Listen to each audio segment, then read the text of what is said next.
Au secours, mon programme est terminé et c'est pas encore l'heure. Qu'est-ce que je fais? Pour éviter de paniquer quand on a un peu des trous dans notre programme, il faut toujours avoir sur soi une liste de jeux qu'on pourrait appeler les jeux bouche-trous pour faire des petits moments de jeu avec les enfants quand on doit encore patienter pour que les parents arrivent ou patienter pour la suite. Donc on vous propose toute une liste de petits jeux rapides à faire qui nécessitent souvent pas de matériel, qu'on peut avoir sous le coude quand on en a besoin. Un jeu qui marche bien avec les enfants, c'est feuilles, cailloux, ciseaux. Donc en fait, ça va être un duel de feuilles, cailloux, ciseaux. Et les enfants vont devoir faire à leur tour un feuille, cailloux, ciseaux, 1, 2, 3. Et quand l'enfant perd, il va derrière celui qui a gagné et il doit crier le nom de celui qui est devant. Donc en fait, si celui qui est devant, il s'appelle Arthur, on va crier « Arthur, Arthur ». Puis Arthur va aller vers un autre enfant, ils vont faire leur duel. Celui qui a perdu va derrière celui qui a gagné avec tous les enfants. Et pour finir, on aura un vainqueur qui va, en fait, il y aura deux dernières personnes qui vont s'affronter avec un vainqueur. Puis tout le monde sera en train de crier Arthur et puis Mélina, comme ça. Et en fait, tous les enfants vont être tout le temps participatifs, même s'ils ont perdu leur duel. Vous connaissez sûrement les chaises musicales, mais est-ce que vous connaissez les chaises musicales à l'envers?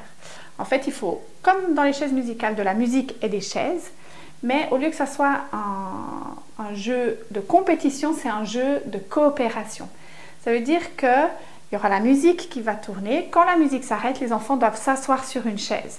À chaque fois, on enlève une chaise, mais on n'élimine pas d'enfants. Ça veut dire que les enfants doivent s'organiser pour être sur les chaises, même s'il n'y en a pas assez pour tout le monde.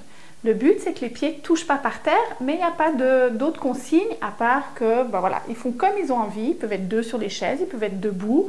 À la fin, il y en aura même peut-être plus que deux sur une seule chaise, puisqu'à chaque fois, on enlève une chaise. Alors, il faut bien dire aux enfants, pour ce jeu, qu'il n'y a pas besoin de se précipiter, il n'y a pas besoin d'aller vite, parce que le but, ce n'est pas la rapidité comme dans les vraies chaises musicales. Le but, c'est d'arriver tous ensemble à gagner le jeu. Un jeu où on a besoin d'espace parce qu'on va courir, c'est le lion, le juge et le chasseur. C'est sur la même lignée que le feuille, caillou, ciseaux, sauf que le lion va tuer le juge va condamner le chasseur et le chasseur va tuer le lion. Alors après, les enfants seront séparés en deux équipes et en deux équipes, ils vont se concerter s'ils vont être un lion, un juge et un chasseur. Et s'ils décident d'être un lion, ils vont faire comme ça. S'ils vont décider d'être un juge, ils vont faire comme ça. Et s'ils décident d'être un chasseur, ils font pan, pan. Alors après, les deux équipes se rapprochent à peu près 1,50 m d'espace l'un l'autre. Et puis on dit 1, 2, 3, chacun fait son signe. Ou pan, pan, ou bien comme ça. Donc chacun, mais en fait c'est chacune des équipes, parce que toute l'équipe doit faire le même signe. Et si une équipe doit attaquer l'autre équipe, en fait, ils vont leur courir après et les personnes qui vont être touchées vont changer d'équipe. Et le but, c'est qu'il n'y ait plus qu'une grande équipe. Un jeu rapide qu'on peut faire aussi sans matériel, qu'on peut aussi d'ailleurs faire quand on a envie de faire connaissance avec les enfants, c'est le jeu de j'aime, j'aime pas. On définit deux espaces dans la salle, un côté j'aime, un côté j'aime pas, et on pose des questions aux enfants. Est-ce que j'aime, j'aime pas le chocolat? Et les enfants se dirigent à l'endroit où, s'ils aiment, ils vont là où c'est marqué j'aime. S'ils n'aiment pas, ils vont là où c'est marqué j'aime pas. Et donc, on peut inventer plein de choses, et souvent les enfants, ils ont aussi des idées pour proposer ce que j'aime ou ce que j'aime pas. Un jeu qui ne demande pas de matériel du tout, c'est groupe 2. Donc en fait, ça marche souvent si on a un assez grand groupe. Si on en a 5, 6, c'est pas très drôle. Mais dans un grand groupe, on va crier groupe de 3. Puis tout le monde va devoir se mettre par groupe de 3. Et ceux qui sont tout seuls, eh ben, ils seront éliminés.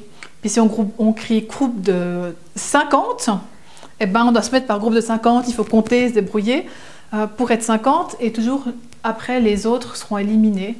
C'est souvent un petit jeu qui est chouette si tout à coup on doit demander aux enfants de se mettre par groupe de 5 Et puis on peut introduire en faisant plein de groupes de, puis après on fait groupe de 5, puis après on dit ben, les 5 qui restent, on va faire un jeu suivant. N'oubliez pas le grand classique, Jacques a dit, les enfants aiment toujours ça. Un jeu très rapide, c'est de proposer aux enfants qui devinent combien de temps dure une minute. Alors on les fait s'asseoir par terre ou à quelque part. Ils doivent fermer les yeux et on a un chronomètre et on leur dit top départ. Et ils doivent eux-mêmes estimer quand a duré une minute, soit en levant la main, soit en se levant, pour faire un signe de dire je crois que maintenant une minute a passé. Et le vainqueur, c'est celui qui était le plus proche d'une minute. Un jeu rapide à faire sans matériel, c'est 1, 2, 3, 4, choisis ton camp. Vous avez 4 coins dans votre salle, avec le numéro 1, le numéro 2, le numéro 3, le numéro 4. Tous les enfants, et le moniteur se met au centre de la salle, le moniteur a les yeux cachés, et il dit 1, 2, 3, 4, choisis ton camp, et les enfants se dispatchent dans un coin de la salle, ils choisissent leur numéro, et toujours en ayant les yeux fermés, le moniteur choisit un numéro, le 1, le 2, le 3 ou le 4, et les enfants qui sont dans le bon numéro ont gagné et les autres sont éliminés et on joue plusieurs fois jusqu'à ce qu'il ne reste plus qu'un seul enfant.